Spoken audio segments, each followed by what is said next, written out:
आज मुख्तार अंसारी जी की हत्या हुई है, कल आजम खान जी की हत्या होगी, उसके बाद केजरीवाल जी की हत्या होगी, उसके बाद जो बड़े नेता है उनकी हत्या होगी। तो ये जनाधार खो चुके हैं। अब ये हत्या के बल पे भय व्याप्त करके ये ब्रिटिश शासन लाना चाहते हैं। नमस्कार। पुलिस की हिरासत में मुख्तार अंसारी भी मारा गया। ये देखिए कब्र खोदी जा रही है। मुख्तार की मौत प्राकृतिक है तो फिर मुख्तार के गांव गाजीपुर के मोहम्मदाबाद में हजारों की संख्या में फोर्स क्यों लगाई गई है? सरकार को किस बात का डर है? क्या आपने कभी देखा है कि किसी की प्राकृतिक मौत के बाद इतनी फोर्स लगाई गई हो? इतनी फोर्स तो अटल की मृत्यु पर भी नहीं लगी थी, मुलायम की मृत्यु पर भी नहीं लगी थी, बल्कि इनकी मौत पर तो लोग अति भावुक हो सकते थे। लेकिन मुख्तार तो मुजरिम था। मुख्तार की मौत पर इतनी फोर्स क्यों?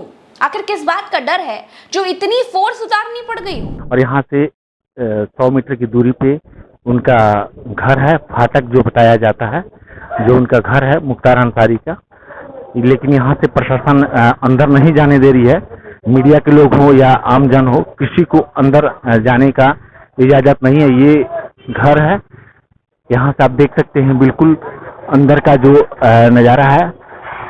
वहाँ के रहने वाले लोग ही जा रहे हैं, मीडिया के लोगों को बिल्कुल रोका जा रहा है। आप देख सकते हैं, कैमरामैन के माध्यम से मैं दिखा रहा हूँ कि मीडिया को बिल्कुल रोका जा रहा है और उनके आवाज तक पहुँचने नहीं दिया जा रहा है मीडिया के लोग को।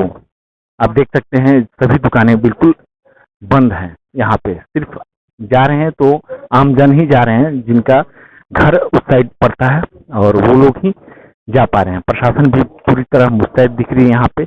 यहाँ पे आमजन से मैं बात करूंगा इसको लेकर के। दुकानें जो हैं बिल्कुल बंद पड़ी हैं।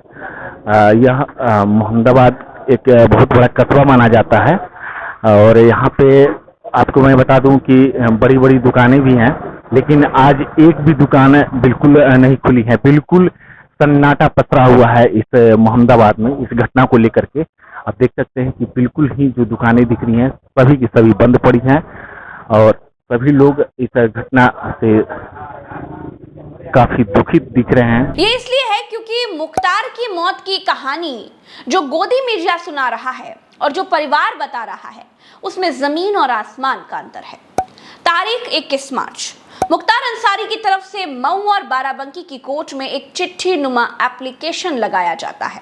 इस एप्लीकेशन में कहा जाता है कि जेल में मुख्तार अंसारी को जान से मारने के लिए उनके खाने में धीमा जहर यानी स्लो पॉइजन दिया जा रहा है। जहर दिलवाने वालों में गाजीपुर के पूर्व सांसद और मौजूदा वक्त में जम्मू और कश्मीर के उपराज्यपाल मनोज सिन्हा, माफिया ब्रजेश सिंह के चंदौली से विधायक भतीजे सुशील सिंह के नाम लिखे हुए थे। मुख्तार की ये चिट्ठी काम कर गई। 24 मार्च को बांदा जेल के जेलर योगेश कुमार और 2 डेप्यूटी जेलर अरविंद कुमार और राजेश कुमार को सस्पेंड कर दिया गया। सस्पेंशन का कारण लापरवाही बरतना बताया गया। किस बात की लापरवाही? क्या जहर वाली बात कोर्ट तक कैसे पहुंच गई, इस बात की लापरवाही? या फिर जहर वाली कहानी लीक कैसी हो गई, इस बात की लापरवाही? दोस्तों, अमरमणि जैसे हत्यारे बरसों तक अपनी पत्नी के साथ गोरखपुर के अस्पताल को घर बनाकर रह सकते हैं। अस्पताल के वार्ड उनके अघोषित कमरे बन जाते हैं। लेकिन मुख्तार अंसारी को गंभीर बीमारी के बाद भी, इतनी गंभीर बीमारी कि 28 इंजेक्शन लगाने पड़ जाएं, फिर भी मुख्तार को जेल से अस्पताल में भर्ती कराकर नहीं रखा गया। समस्या विकराल होती तो अस्पताल पहुंचाया जाता और फिर जेल में ठूस दिया जाता। मुख्तार को मार दिया जाएगा, गाड़ी पलटा दी जाएगी, मिट्टी में मिला दिया जाएगा, ऐसी बातें की जा रही थी। इसलिए तो ये तय था कि मुख्तार को जेल से जिंदा नहीं निकलने दिया जाएगा। लेकिन मौत ऐसे होगी ये किसी ने नहीं सोचा था। आप देख सकते हैं कि मुख्तार अंसारी को जहाँ पे सुपुर्दगी खाक किया जाएगा, वो यहाँ पे ये कब्रिस्तान है, काली बाग के नाम से जाना जाता है यह कब्रिस्तान। और यहाँ पे तैयारियां भी चल रही हैं। लगभग गड्ढे भी खोदे जा रहे हैं। मैं कैमरामैन से गुजारिश करूंगा दिखाने के लिए। आप देख सकते हैं यहाँ पे इसी कब्रिस्तान में उनको सुपुर्दगी खाक किया जाएगा जब उनके 100 वहाँ से आएंगे। और यहाँ पे बहुत काफी की संख्या में लोग मौजूद हैं। कुछ मुँह लोग से भी मैं बात करूंगा। सर, इस घटना को लेकर क्या कहेंगे? क्या कहेंगे सर, सब दुखी है सर, बहुत दुखी है, सब दुखी है सर। यहाँ पर सब लोग दुखी है, हिंदू मुसलमान सब दुखी है सर। यहाँ पर यह घटना एकाएक अचानक जैसे तबीयत खराब हुई एक दिन पहले, उसके बाद से तुरंत सर, उनको ये फिट साजिश करके? के तहत किया गया है सर, एक एक घटना नहीं हुई है, साजिश के तहत किया गया है। यहाँ तक कि मुख्तार अंसारी को खत्म किया जाए, वो लोग सफल हुए इस काम के लिए। कहीं न कहीं मुख्तार अंसारी इस क्षेत्र के लिए, पूर्वांचल के लिए मसीहत है सर, मसीहत है, बस समझ लीजिए। मैं कुछ कहना नहीं चाहता, सबके आंख नमी है, सब रो रहे हैं, सब दुखी हैं। हिंदू मुसलमान सब भाई हमारे, सब रो रहे हैं, सब लोग दुखी हैं और कुछ नहीं करना। मोहम्मदाबाद बहुत बड़ा कस्बा माना जाता है, लेकिन यहाँ पे सभी दुकानें अगर बात की जाए तो सभी दुकानें बंद दिख रही हैं, हिंदू हो या हर मुस्लिम। एक शख्स की दुकानें सर बंद है, हर एक कौम की दुकानें सर बंद है, हर एक हिंदू भाई मेरे, मुस्लिम भाई मेरे, सबकी दुकानें बंद है। जब चाहते तो तभी बंद है ना, नहीं चाहते, अगर उनसे अगर खिलाफ रहते तो वो खोलते जरूर, लेकिन हिंदू भाई भी, मुस्लिम भाई भी, सब लोगों ने बंद की दुकानें। एक दिल से वो लोग चाहते थे, यहाँ के लोग, जनता बहुत प्यार करती थी सर। दोस्तों अब बात आती है तारीख 28 मार्च की। ये वो तारीख है जिस दिन मुख्तार की मौत हुई। इसी दिन दोपहर में 3 बजे के करीब मुख्तार अंसारी और उनके बेटे उमर की फोन पर करीब 5.5 मिनट तक बातचीत होती है। उस बातचीत का ऑडियो भी है। बातचीत को सुनकर लग रहा है कि मुख्तार बीमार हैं, वो ठीक से बोल नहीं पा रहे हैं। इस बातचीत में भी जहर दिए जाने का जिक्र है। जी बाबा, अस्सलाम वालेकुम, आप ठीक हैं? हाँ बाबू ठीक है। बस अल्लाह ने बचा लिया पापा, आप हिम्मत से रहिए, इंशाल्लाह सब सही होगा। रमजान का पाक महीना हम लोग को पूरी उम्मीद। आप कुछ बोलिए पापा, जो हमसे कहना आप बोलिए फटफट। 18 तारीख से बाद से पाक ही नहीं है, रोजा ही नहीं है, न एक वक्त की जमात जी हम बेहोशी टाइप हो जा रहे हैं। और हाँ बाबा, बिल्कुल बहुत कमजोर हो गए आप। हमने देखा, वीडियो में देखा हमने, जो आप डिस्चार्ज हुए हैं तो न्यूज वाले दिखा रहे थे। पापा भी यही कोर्ट में ही है, हम मुलाकात की परमिशन करा रहे हैं यहाँ डालीबाग वाली को अदालत में है, हम यहाँ लखनऊ में, और मऊ से भी दरोगा अंकल भी करा रहे हैं। अगर परमिशन आज हो के नकल मिल जाएगी तो कल हम मिलने आएंगे आपसे, हम और भाभी दोनों लोग। 2 दिन 4 दिन 5 दिन और, ताकि हम उठ सके। हम बैठ नहीं पा रहे हैं बाबू, और हम नहीं हो रहे। तो हम समझ रहे हैं पापा, बिल्कुल समझ रहे हैं, बिल्कुल वो तो दिख ही रहा है कि बिल्कुल जहर का सब असर है पापा। लेकिन अल्लाह बहुत बड़ा है, हम लोग पढ़ के दम कर रहे हैं आप पे, आप बहुत जल्द सही हो जाएंगे इंशाल्लाह। किसी भी तरह हिम्मत करके पापा फोन कर लिया करिए रोज। आपकी आवाज सुन के जान में जान आ गई हम लोग के। हाँ बाबू, हम अल्लाह अगर जिंदा कभी रखे होगा तो रूह रहेगी, और तो बॉडी तो चली जाएगी। बिल्कुल रहेगी पापा इंशाअल्लाह, बिल्कुल। अभी अल्लाह ताला हम लोग को हज कराएंगे एक साथ, हज उम्रा सब कराएंगे। आप बिल्कुल हिम्मत से रहिए, आपसे ज्यादा हिम्मत किसके पास है, अशरफुल मखलूकात हैं पापा। और आप, हमें पता है कि आप बहुत हिम्मत से हैं, कोई और रहता तो अब तक मर गया होता पापा, आप बहुत हिम्मत से हैं। हाँ चलो, देखो बॉडी कंट्रोल नहीं हो पा रही, मतलब व्हील चेयर पे आए हैं और व्हील चेयर में खड़े नहीं हो सकते। हम अभी जी पापा, हम अभी आपकी रिपोर्ट तलब कराने के लिए भी एप्लीकेशन डलवाया है यहाँ कोर्ट में। सब जल्दी बेहतर होगा पापा, आप इसी पे कोशिश किया करिए कि आके अपनी सब बात जज साहब से कहिए पापा हर जगह। कहा नहीं पास तो फ्लैट नहीं है, आज आए थे ना तो फिर आए थे तो बेहोश हो गए। हाँ पापा, वॉशरूम हो रहा है कि नहीं हो रहा है, लूज मोशन हो रहा है कि एकदम हो ही नहीं रहा बात को? नहीं 10 दिन से न मोशन हुआ ही नहीं, कुछ हुआ ही नहीं। वीसी पे बात हुई थी यहाँ लखनऊ पेशी पे, हम आए हुए हैं कचहरी में, यहाँ वीसी पर वीडियो कॉन्फ्रेंसिंग पे बात हुई है भैया से मेरी। वो ठीक है, बस आप ही के लिए परेशान है, भाभी मिल के भी उससे आ जाएंगे। बस वो वही 2 दिन 3 दिन रुका करे, थोड़ा बच्ची तो खर्च भी कम लगेगा करना। जी पापा, आप बस हिम्मत रखिए और हम लोग जल्दी मिलने आएंगे आपसे। अगर ऑर्डर हो जाएगा तो कल, नहीं तो फिर 2-3 दिन बाद आएंगे, सोमवार मंगल। अभी अभी इस लायक बॉडी नहीं है कि तुम हमें बोल पाओगे। मुख्तार अंसारी की मौत के बाद उनके बेटे उमर अंसारी मुख्तार की मौत के पीछे साजिश बताते हैं। इसके बाद अखिलेश यादव, मायावती, ओवैसी, पप्पू यादव, स्वामी प्रसाद मौर्य एक के बाद एक सभी नेता मौत पर सवाल खड़े करते हैं। और फिर बांदा में एमपी एमएलए कोर्ट ने मुख्तार अंसारी की मौत के न्यायिक जांच के आदेश दे दिए हैं। जांच की जिम्मेदारी एसीजेएम गरिमा सिंह को मिली है। यानी अब जांच के बाद ये सामने आ सकेगा कि मुख्तार अंसारी की मौत की वजह आखिर क्या थी, वो महज एक मौत है या फिर साजिश। दोस्तों, मुख्तार अंसारी या तो छटा हुआ गुंडा हो सकता है, डॉन हो सकता है, या फिर हार्ट अटैक से मर जाने वाला कुपोषित नागरिक हो सकता है। मुख्तार का परिवार सीधे जहर देकर मार देने के आरोप लगा रहा है। मुख्तार के गांव वालों से जब हमारे रिपोर्टर ने पूछा कि मुख्तार आखिर आदमी कैसा था, तो जवाब बड़े मसीहा जैसे निकल करके आया है। सुनिए। इस घटना को लेकर के क्या कहेंगे आप? क्या कहेंगे, अब समझ लीजिए गरीबों के लिए आज जो है क़यामत है।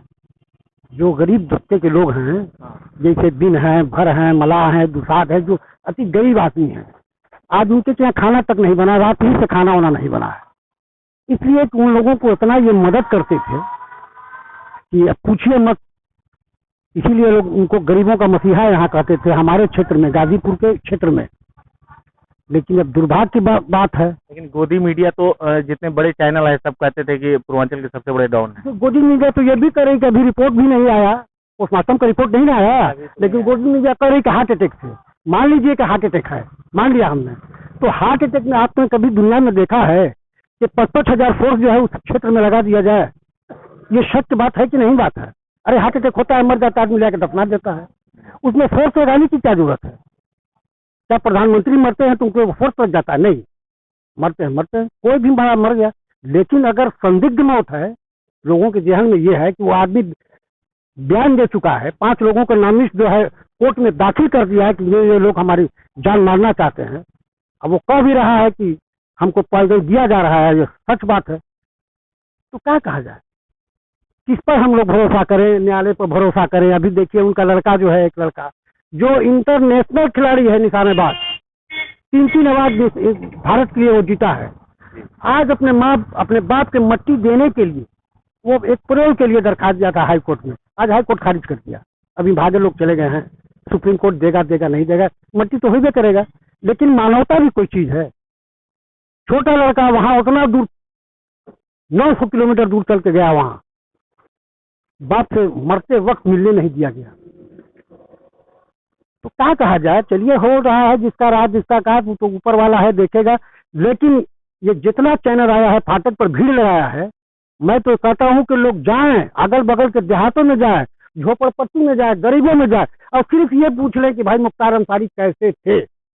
अगर 100 में अगर 10 भी कह दे कि बहुत बड़ा लफंगा था, गुंडा था, लुटेरा था, मान लिया जाएगा। लेकिन हम लोग भाई देखिए लोकल के हैं, कोई माइकलाल, कोई दुकानदार नहीं कर सकता है कि मुख्तार अंसारी कभी 10 रुपया मांगे हो। दोस्तों, पूर्वांचल में मुख्तार अंसारी की इमेज रॉबिन हुड वाली थी। लोग कहते हैं कि मुख्तार अंसारी लोगों की मदद करता था, और इसके कई किस्से गाजीपुर, वाराणसी और मऊ के लोग बताते हैं। मुख्तार की दुश्मनी ब्रजेश सिंह से थी, लेकिन मुख्तार ने हमेशा गरीबों की मदद की। कई घटनाओं का जिक्र भी लोग करते हैं। गाजीपुर में मुख्तार अंसारी के घर का नाम फाटक है। मुख्तार के इस घर पर एक बुजुर्ग विधवा महिला पहुंची। जब मुख्तार ने उस महिला को देखा तो उसके पास गया और पूछा कि परेशानी क्या है। तो उस महिला ने बताया कि वो बहुत गरीब है, बेटी की शादी होनी है, पहले भी एक बार आई थी लेकिन कोई मिला नहीं तो लौट गई, आज फिर आई हूँ। मुख्तार ने अपने बड़े भाई अफजाल अंसारी को बुलाया और कहा कि कोई ऐसे कैसे यहाँ पर आकर वापस चला जा रहा है, देखिए इनकी बेटी की शादी है, आप पूरा इंतजाम कर दीजिए। अफजाल अंसारी ने पूरी व्यवस्था की और शादी के दिन वहां रहे भी। मुख्तार अंसारी के परिवार ने इस देश के लिए शहादत भी दी है। मुख्तार अंसारी के दादा डॉक्टर मुख्तार अहमद अंसारी लंदन में डॉक्टर थे। गांधी जी और नेहरू जी के कहने पर वहां से आकर देश के स्वतंत्रता आंदोलन में कूद गए। लंदन के जिस हॉस्पिटल में वो डॉक्टर थे, वहां के एक वार्ड का नाम आज भी उनके नाम पर है। उनका देश के स्वतंत्रता आंदोलन में कद इतना बड़ा था कि 1927 के राष्ट्रीय अधिवेशन में वो भारतीय राष्ट्रीय कांग्रेस के अध्यक्ष बने। मुख्तार अंसारी के नाना ब्रिगेडियर उस्मान को देश के बंटवारे के समय मोहम्मद अली जिन्ना ने कहा कि आप पाकिस्तान में चले आइए, हम आपको पाकिस्तान की सेना का जनरल बना देंगे। लेकिन ब्रिगेडियर उस्मान ने कहा कि मैं भारत माँ का बेटा हूं, यहीं शहीद हो जाऊंगा, लेकिन पाकिस्तान हरगिज नहीं आऊंगा। ब्रिगेडियर उस्मान की बहादुरी और शहादत के किस्से कौन नहीं जानता। जब वो पाकिस्तानी सेना से लड़ते हुए शहीद हो गए तो भारत के तत्कालीन प्रधानमंत्री जवाहरलाल नेहरू ने उनकी अर्थी को कंधा दिया था। लोग कहते हैं कि गाजीपुर में मुख्तार अंसारी के दरवाजे पर जो भी गरीब इंसान शादी, ब्याह, दवा, पढ़ाई के लिए मदद मांगने गया कभी निराश नहीं हुआ। किसी से जाति, धर्म और मजहब के बारे में कभी नहीं पूछा गया, सबकी मदद हुई। एक और किस्सा है, एक बार अपनी लग्जरी गाड़ियों के काफिले से गाजीपुर लौट रहे थे, साथ में पूरा परिवार था। रास्ते में वो गाड़ी खराब हो गई जिसे मुख्तार अंसारी और उनकी पत्नी अफशा बैठे हुए थे। देर रात का वक्त था तो वहां एक मैकेनिक जिसने मुख्तार की गाड़ी स्टार्ट कर दी थी, मुख्तार ने उसे अपना नंबर दिया और कहा कि कोई जरूरत लगे तो फोन कर लेना। कुछ वक्त के बाद जब उस मैकेनिक ने जिससे कर्जा लिया था वो नहीं चुका पा रहा था तो कर्ज देने वाले शख्स ने कहा कि अपनी जमीन, मकान सब मेरे नाम लिख दो। इसके बाद उस मैकेनिक ने मुख्तार के घर जाकर अपनी बात कही तो मुख्तार अंसारी ने उस कर्ज देने वाले शख्स को बुलवाया और कहा कि कल दोपहर को आकर अपना सारा पैसा ले लेना, लेकिन इस शख्स को परेशान मत करना और इसकी जमीन मत लेना। दोस्तों, मुख्तार अंसारी के इलाके में मुख्तार की छवि रॉबिन हुड वाली और सबके मददगार वाली रही, लेकिन अपराध की लंबी फेहरिस्त ने मुख्तार को करीब 19 साल तक जेल में रखा। यूपी में योगी सरकार आने के बाद से मुख्तार का पूरा साम्राज्य ध्वस्त होता चला गया और अब मुख्तार की संदिग्ध परिस्थितियों में मौत हो गई। मुख्तार के बड़े भाई अफजाल अंसारी ने एक और आरोप लगाया था और वो आरोप था उसरी चट्टी कांड को लेकर। उसरी चट्टी कांड 2001 में हुआ था, उसमें मुख्तार की गवाही होनी थी। आरोप ब्रजेश सिंह और त्रिभुवन पर है। अफजाल अंसारी की माने तो इसमें मुख्तार को गवाही से रोकने की कई कोशिशें हुई थी और ब्रजेश सिंह को बचाने के लिए मुख्तार के साथ कभी भी कुछ भी हो सकता है, यह आशंका अफजाल अंसारी ने पहले ही जता दी थी। दोस्तों, उसरी चट्टी कांड जुलाई 2001 में हुआ था जब उत्तर प्रदेश में पंचायत चुनाव चल रहे थे और मुख्तार अपने समर्थकों का प्रचार करने के लिए अपने गांव मोहम्मदाबाद से निकला था। घर से करीब 8 किलोमीटर दूर उसरी चट्टी गांव में मुख्तार पर हाईटेक हथियारों से जानलेवा हमला हुआ था और इस हमले में मुख्तार घायल हुआ था और उसने डॉन ब्रजेश सिंह पर आरोप लगाया था। एफआईआर में ब्रजेश सिंह और त्रिभुवन सिंह दोनों का नाम था। मुख्तार अंसारी की मौत हो चुकी है। मुख्तार के भाई अफजाल अंसारी गाजीपुर सीट से सपा के प्रत्याशी हैं और अब यह भी तय है कि मुख्तार की मौत के बाद गाजीपुर ही नहीं बल्कि पूरे पूर्वांचल की कई सीटों पर ध्रुवीकरण होगा और जाहिर सी बात है कि राजनीति के लोग इसका फायदा लेने की पूरी कोशिश करेंगे। लेकिन मुख्तार की मौत का सच सामने आना जरूरी है, क्योंकि अगर कोई साजिश है तो ये खतरनाक है और इस साजिश में शामिल लोगों को बेनकाब होना बहुत जरूरी है। मुख्तार ने मरने से पहले ही चिट्ठी में कई नामों का जिक्र किया था। ऐसे में हर कोई मुख्तार की मौत की सच्चाई को जानना चाहता है। मुख्तार गुंडा हो या मसीहा हो, जेल में अगर कैदी के साथ वो हुआ है जिसका जिक्र चिट्ठी में है तो समझ लीजिए कोई भी कहीं भी सुरक्षित नहीं है। ये गुंडई, ये तानाशाही मुख्तार जैसे लाखों गुंडों पर भारी है। चलते हैं, नमस्कार।